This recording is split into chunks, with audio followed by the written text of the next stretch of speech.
on the left side of Antigua Shipyard, our Terran player, formerly of OGS, now of Quantic. His ID is Quantic TheStC.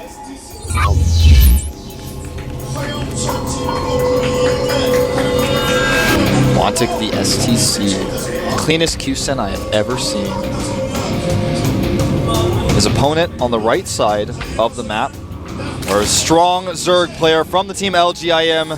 He is LGIM NesTea.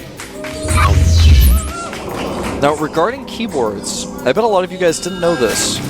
And a lot of you guys will probably say, no, I think he's lying or I think he's trolling. But I actually tried it and it worked. If you put your keyboard in the dishwasher and wash it, I will hold that thought. NesTea fighting with pizza.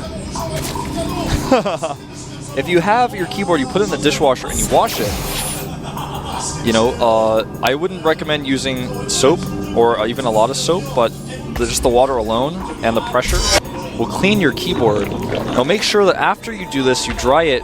I would recommend drying it for several days. You know, I guess it would probably only take 1 day. By the way, Command Center first here versus Hatch first. Perfect time to talk about keyboards. Dry your keyboard for multiple days. Make sure it's 100% dry before you plug it in, because that's how it breaks if you don't dry it. But if you do this, your keyboard will be clean. I bet that's what the STC did. There's no way. Either that's a new keyboard that he bought just for today, or he washed his keyboard. As I can tell you, even though those beautiful QSen DT35s are nice and they come out of the box, you use it for 1 day and it doesn't look like that anymore. Well, in typical Terran fashion, he is going to be gassing ASAP so he can get those Hellions out. Even though he went Command Center first, he is like, well, I still got to have my Hellions. I got to have those. I got to get this gas ASAP. NesTea will see this gas timing. And this is not going to be 100% normal for the gas timing that you would normally see, so NesTea may or may not read into this. The win rate for NesTea when he wins the first set is 75.9%, but he gets a lot of 2-0s, so I mean, of course it's going to be that high. He wins most of his sets. It's like the other 25% is when he doesn't win, but he still wins no matter what. Okay, so this game is going to unfold very similarly to the one we saw last. We have cross positions on this map. Now, will we see a Raven build from the STC? Obviously, his opening is very different here. You may not even see Banshee play from him at all since he went Command Center first. But he may decide to take his third base in the same way. NesTea won the game basically with Banelings. Obviously, he had the army ready to attack, but that was not his plan. He had a fourth base and Hive Tech. So he was ready for a transition, but he just seized the opportunity he got. As soon as he won that first engagement with the Banelings, and by one I mean he pressed X on 2 Banelings and killed a bunch of Marines. After that engagement was won in his favor, he knew exactly what to do. This is going to be NesTea's first glimpse at the Terran base. He's going to see the Command Center timing here. He's going to know his Command Center first. He's actually not going to check for a reactor at the top of the ramp, just going to get out and save his Zergling. What will NesTea's response be here? He is going up to 4 queens right now. Will likely go to 6 as well, as he has not taken his gases yet. There is the third Command Center going down. Pretty normal timing for the STC. As a result, though, of going Command Center before Starport, we may not see Banshees at all. Still a possibility, though. With that queen range, with how many queens he's got there, will not be able to scout the composition or anything of NesTea. Not sure why he decided to do that. Would have probably been even more effective to eBay block the third or leave the SCV there. A scan goes off. He wants to know if there's gases or not. Only seeing the 2 queens is not enough information to know, because it could just be that he brought both of his queens down to the natural for fear of Hellions, rather than it not being 4 queens. NesTea is going 6 queens again. 6 drones as well on the way right now as the third base goes up. NesTea triple, quadruple gassing at once to get his first gas, and the STC will not be going Starport, but however, getting faster upgrades out for his infantry. Double eBay going down now. NesTea has not started his doubled Evo chambers, so we're going to see much faster upgrades for the STC as long as he hits his timings well. The Zergling speed very delayed here for NesTea. Queens alone will stop the pressure from these Hellions. He wants to see very desperately if there is a third base going down. As you can see on the production tab, double Evo chamber now on the way. Hellions will actually be able to come over here and see this, despite the fact there are that many queens. They are not in position, and the queens, they are going to spread this creep like crazy. Right now, only about 5 active tumors, only 5. Soon, probably about 15. NesTea continues to macro like he's normally done in the past. You can see on the production tab again, as I mentioned, the STC far ahead in upgrades. This is going to come into play very soon. Another reactor going down on the factory as he adds 2 additional barracks, so will not be producing tanks yet. In fact, looks like he wants to hit a 1-1 timing with a ton of Marines as he's making more reactors for those Marines as well. May actually just hit with 2 siege tanks once he gets the production up and going. He may still go for a 2 siege tank timing, but he has the ability to hit with a bunch of Marines and rally them across SC Foyu style, and then rally tanks and to hit a very fast attack before Banelings are potentially ready, and perhaps catch NesTea off guard if he's trying to fast tech to Infestors or to Mutas. Right now we do see the Baneling nest going up just to be safe for NesTea, as well as the Lair tech is on the way. 8 additional drones coming out, and that will put him at a total of 67. That'll put him against 46 for the STC. So the STC very behind in workers right now, but he does have that 3rd command center, and with the mule capabilities that grants him, he is going to have so much. And another reactor going down on the factory. Will be making a starport now, so he's going to be going pure medevacs here. No siege tanks in this composition. It's not going to be part of his plan. We have seen this in the past from SC Foyu, but also a player you guys may have heard about did a build like this on Shakuris. He played against a player named Curix, and his ID was, at the time, Foxer. We did purely Marine medevac against Banelings and split his Marines well. Even on creep, he just went purely Marines and medevac, didn't even have combat shields. And right now, the STC has not started combat shields, so that's just an ironic truth. And, I mean, I think he's probably going to get them. I think so, guys. Right now, the 4 Hellions continue to do what they can, but NesTea's creep cannot be stopped. He's starting to spread it on top of the tower now. Spreading in one direction, just using the active tumors, and using his queens to spread in the other direction. This is all going to be about the Banelings and the control. Baneling speed is halfway done. There's only 6 Banelings out right now for NesTea, who has started 2-2. But the STC heavily ahead in his 2-2. He started a 2nd factory, by the way, and he will be able to produce 2 tanks at a time now, but he has built his Marine count up like crazy, making 6 Marines at a time right now, and he's at 22. He's basically actually got 5 barracks pumping out Marines, 4 of them with reactors. So he has the potential to make 9 Marines at a time. 3rd base is up for the STC, and he's only mining gas there right now, of course dropping mules as well. This is a tough position for the STC, however, though, with this creep that he is dealing with, because the creep is now extended beyond the watchtower. It's going into the former gold base in the center of the map. There's no way for him to really stop that comfortably. NesTea now has Banelings and speed out. He does not have tanks. The way that he's done his build order with the late siege mode is kind of cool in some ways, but I'm not sure if it's better necessarily. He is going to tear up a lot of this creep, but that's all he's going to be able to do. He's not going to be able to go any further with this. And ST will just instantly remake it with his queens. He's going to have to use a 2nd scan here to clean up some of this creep. Pure Zergling alone is not going to fight this army, but here come the Banelings from behind. A nice pickup does save the majority of these Marines. I think he set that on our Marines out knowing, in fact, that he could actually pick both of them up. And not only does he pick both of them up, he's just going to go for a drop. The main base very exposed. He's going to spot. The way he's rallied his medevacs was ordered to spot for this base as well. So this group of 16 Marines has so many purposes. Clean up creep, spot a base, and drop the main. Wow. That's what I like to call multi-purpose medevacs.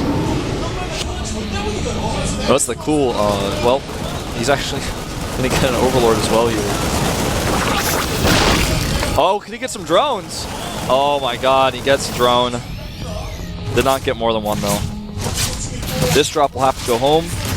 NesTea's creep spread still has not been shut down. Yeah, he killed a lot of tumors, but he has not been shut down completely. And at this point, NesTea's creep is 3/4 of the way across the map.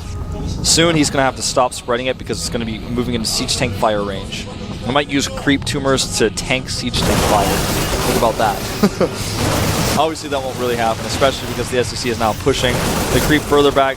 Some carefully placed scans, not only killing the tumors, but making sure there are no Banelings ahead to kill him. 6 more Infestors on the way, going to put him at a total of 10. NesTea is so far ahead almost in every way in this game. The only thing he's not doing right now is getting 3-3, which is something that the STC will have first. One key engagement for NesTea could change it all.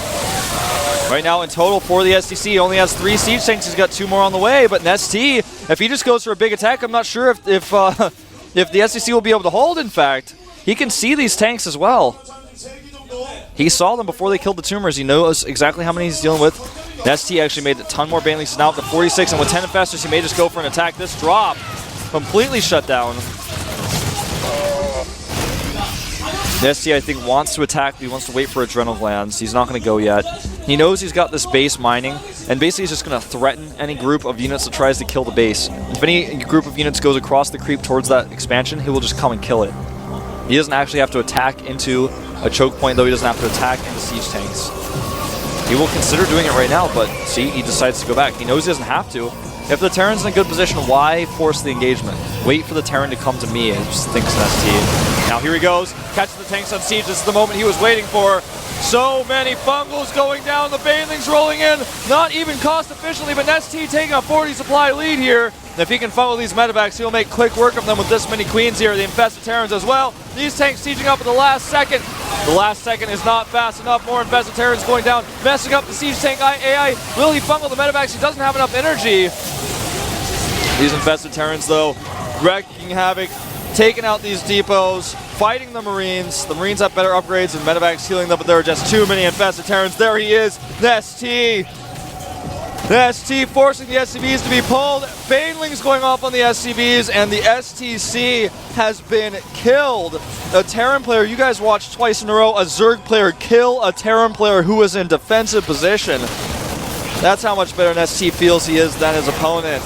And it looks like the STC may be joining Naniwa, his teammate, in the losers match. A sad day for Quantic. But at this point, NesTea looks unstoppable. The income tab fairly even for these players, as the STC was able to resecure his third base. He did not lose that many SCVs in total. He lost 13. The worker count 72 to 95. 95, of course, goes to NesTea. He's got the mules, though. NesTea is not going to stop the attack, though. He will clean up this group of units, and a lot of the supply of the STC is in this medevac group, which will be funneled and killed very soon. Oh, nicely done, actually. Dropping out units and killing not only the infestors, but a lot of those banelings. This engagement getting less and less cost-efficient for NesTea, but he's going to get a lot more of these SCVs right now. And in fact, we'll get some of the Marauders as well. Remember, NesTea not at 3-3 just yet, whereas the STC is. And he will clean up the last of those Marines. NesTea now in a 50 supply lead. The fourth base for the STC is trying to become a planetary. It will have to be canceled, though. Cannot actually succeed. This is a terrible position for the STC. He's down 50 supply still. He's positioned his siege tanks well, but there's not enough support for them. Fungal's going down, and the Zerglings just making quick work of everything. +3 melee about to finish. Infested Terrans going down as well to add some extra DPS in here. And the Zerglings will make quick work of this small Marine Marauder force, and now we'll go into the SCV line. All those SCVs low on hit points. They all die. Every last SCV dead. The STC now half the supply of NesTea. NesTea not stopping. GG, NesTea! He has shown that there's a reason why he's been in Codas 10 times in a row. There's a reason why he's been in every season of the GSL since it was created. Take a good look at that man, because he is going to be here for a long time, I feel.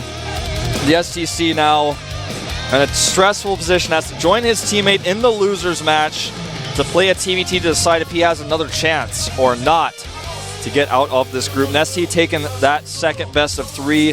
I felt like so quickly. It was over in just mere minutes. Lasted less than an hour, in fact. NesTea attacked and killed a Terran player. Twice. Not once, but twice. Usually, the Terran has to overextend, and then the Zerg kills him. And in the first game, arguably, that's what happened. In the second game, NesTea just killed him. He built a composition and killed him. That's it. That's all there is to say. You know, well, I once spoke with Artosis after a GSL Finals. I think it was when MVP and top. And he said, you know what the difference between MVP is with most players is that in a TVT, when there are center towers and like a ton of siege tanks all over the map, and it seems like the game should last for 3 hours, MVP just goes and kills him. It kills a crazy defensive player like that. Only MVP can go and kill a player like this. And NesTea now, the teammate of MVP, 2 IM players, he has done the same. NesTea actually just attacked and killed this player. His creep spread was amazing. He went for a 6-queen build. He caught the tanks on siege. He waited for that moment. He went and he killed all of the STC's army, destroyed him, crushed his army, went into the third base, and just rallied more and more units. His adrenal glands were out. He got 3-3 as soon as he could, even though the STC had the better upgrades and had 3 bases. Even with the 4th command center he was trying to secure, it just did not have enough production. And NesTea never stopped the aggression, never stopped attacking, and he was completely put down, completely shut out of this first match against NesTea. Now he's going to play against his teammate Naniwa. Naniwa, I spoke to him during the break. He was a little bit stressed out about the builds that he chose. He said, I shouldn't have all-in, I just did it. And, you know, it almost worked. I thought it was going to work, and it almost did. And I see Naniwa actually right behind me. I thought he was going to come on camera for a second. But anyway, we're going to take a 5-minute break, guys. Go on Twitter, follow GOMTV, follow myself at ProxyWolf, and go to Facebook, like Global GOMTV. I'll see you in 5.